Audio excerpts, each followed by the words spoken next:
қай мезгіл? Күз мезгілі. Иә, күз мезгілінде қандай өзгерістер болады табиғатта? Жауады сосын. Жел болады сосын.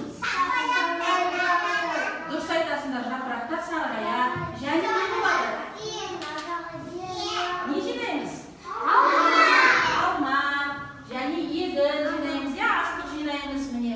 Неше түрлі жеміс жидектерді, көкөністерді жинаймыз, иә? Енді олай болса балалар, сіздерге мен жұмбақ жасырамын. Жұмбақ шешейік, иә? Жапырақты бояды, ақырақты бояды. Бояп барлығын сап-сары қылып қояды. Иә, бұл балалар мезгілге байланысты. Қандай мезгілде ойлайсыздар? Дұрыс айтасыздар, күз мезгілі, иә, қазіргі біздің күз мезгіліміз, иә? Енді балалар тағы да жұмбақ жасырамын. Әрі қызыл, әрі тәтті, татқан жанды тамыр қатты. Алма, дұрыс айтасыздар. Алма қандай деп тұр балалар? Тәтті және түсі қандай дейді? Қызыл деп жарайсыздар. Олай болса балалар, әрі қарай біз алма ертегісімен танысамыз. Алма ертегісін мұқият тыңдап алайық, иә?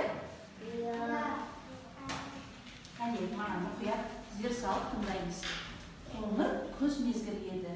Ағаштың жапырақтары түсі, тек жабайы алма ағашының басында жалғыз алма қалыпты дейді. Міне қараңыздар балалар. Осы кезде орман аралап жүрген қоян алманы байқап қалады. Оны қалай алуға болады? Алма өте биікте, секіріп жете алмайсың. Шаша бұтағында отырған қарға қоян қылығына қарап сырттай күледі. Қарт. Оны көрген қоян, қарға, маған алманы үзіп берші деп қарға ағаш басына ұшып барып алманы үзіп алады. Бірақ алманы тұмсығымен қармап ұстай алмай жерге түсіріп алады. Рахмет саған қарға деп қоян алманы жерден көтермек болғанда, алма қозғалып жүріп барады екен. Бұл қалай деп қорқып кеткен қоян, алма ағашының түбінде ұйықтап жатқан кірпінің тікеніне алманың түскенін көреді. Кірпі, тоқта деп айқайлайды. Менің алмамды қайдалып бара жатырсың? Кірпі кідірлестен, бұл менің алмам, ол төбеден құлады. Ал мен оны болсам ұстап алдым дейді. Алмамды қайтарып бер. Оны тауып алған мен деп қоян мен кірпі таласа бастайды. Содан қарға айтады, босқа таласпаңдар, алма менікі, мен оны өзім үшін үзіп алдым дейді. Солай айқай-шу болып жатқан кезде орманның аю келеді. Аю аты. Бұл не деген айқай-шу, мазамды алдыңдар ғой деп айқайлайды. Сен аю, біздің ормандағы ең үлкен, ең ақылдысың. Сондықтан бізге алманың кімдікі екенін айтып берші дейді қоян. Аю сәл ойланып тұрады да сұрайды. Алманы кім тапты? Қоян, мен дейді. Ал алманы кім үзіп алды? Мен деп қарқ ете қалады қарға. Жақсы, онда оны кім ұстап алды дейді. Мен ұстап алдым дейді кірпі. Мінеки, бәрін де дұрыс айтасыңдар. Өйткені әрқайсыларың алманы алу үшін еңбектендіңдер. Алма бәріңдікі дейді. Мұнда алма біреу ғой деп кірпі қоян мен қарғаға түсінбей қарайды. Бұл алманы теңдей бөліп алыңдар. Әрқайсының бір-бір бөлігін алыңдар дейді аю. Мұны естіп барлығы қуанып кетеді. Бағанадан бері біз бостан-босқа таласқан екенбіз ғой. Кірпі алманы 4 бөлікке бөліп, қоянға бір бөлік береді. Бұл саған алма қоян. Сен бірінші бөлігін, екінші бөлігін қарғаға береді. Бұл саған қарға.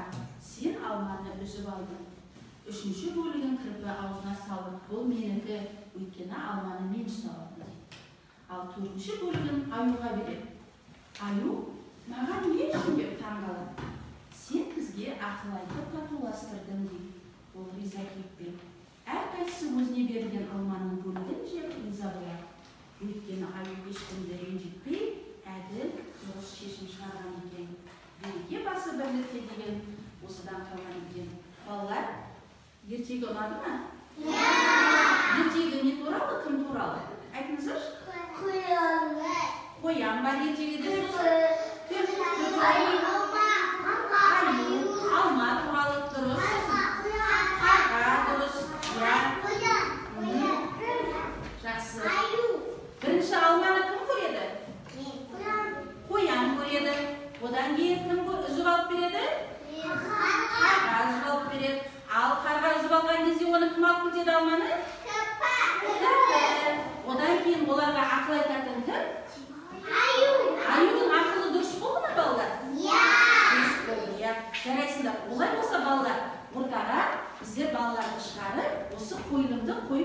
иә, түсінгеніміз бойынша ертегіні. Кәнекей келе қойыңыздар. Ортаға қоянды, кірпіні, аюды, қарғаны шақырайық. Келе қой.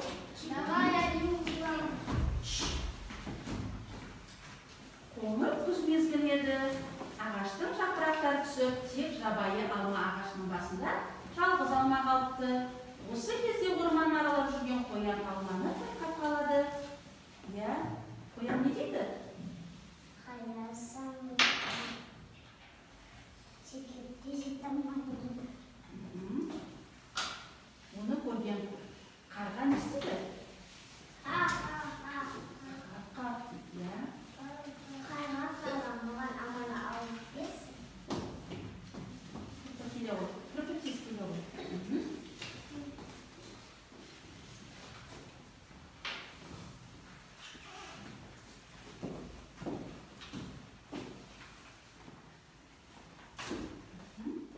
Жерге түсіріп алған кезде оны кірпі алып кетеді екен, е? Ал қоян не істейді ары қарай? Тоқта, кірпі, тоқта деп айтады, е? Иә. Менің алмамды даусымыз шығарамыз. Мына аманды қатап бер. Содан кірпін алайық. Ол менің алып. Ол неден болады дейді? Төбеден, ағаштан құлады. Мен ұстап алдым дейді. Иә, содан не істейді? Алмаға таласамыз. Кәнекей таласайық алмаға. Ал менікі деп таласып жатқан кезде Қорбанбай аю келеді екен, балалар. Ал аю келе жатыр. Ал аю не істейді?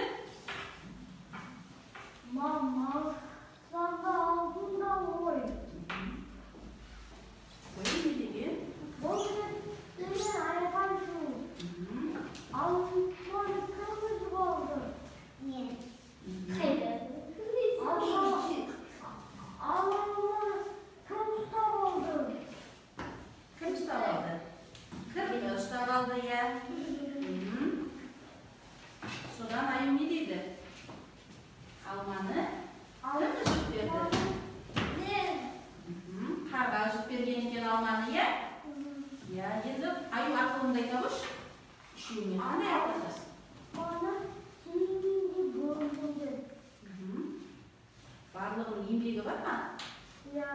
Барлығының еңбектерінің бар деп айтамыз, иә? Ал енді алманы кірпі не істейді? Істеді. Иә, келе ғой, мен көмектесейін кірпіге, иә? Себебі пышақ өткір болмайды балаларға ұстауға.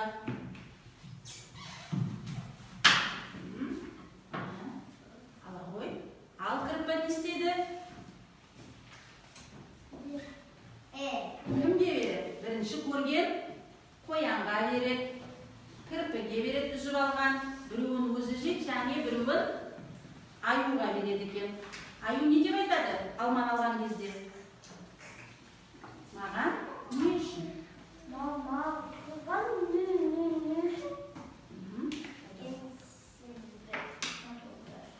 Даусымызды шығарамыз.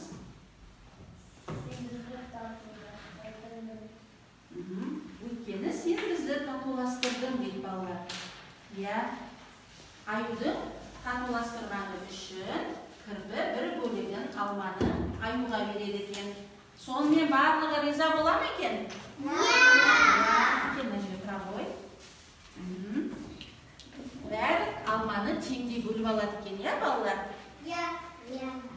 Береке басы бірлікте деген осыдан қалған дейді балалар. Егер бірлік болса, татулық болса, барлығын шешуге болады екен, иә? Ал аюдың айтқан ақылы дұрыс болды ма? Балалардың қойған қойылымы ұнады ма? Олай болса, кәнекей қол шапалайықшы. Ал енді балалар, орнымызға отырайық. Рахмет. Отырамыз орнымызға. Енді балалар, алма ертегісі, иә? Алма ертегісін тыңдадық. Енді әрі қарай өзіміз Алманың суретін саламыз. Алманың суретін салайық, кәнекей. Әдеміреп бояймыз. Алманың суретін салып, әдеміреп бояймыз.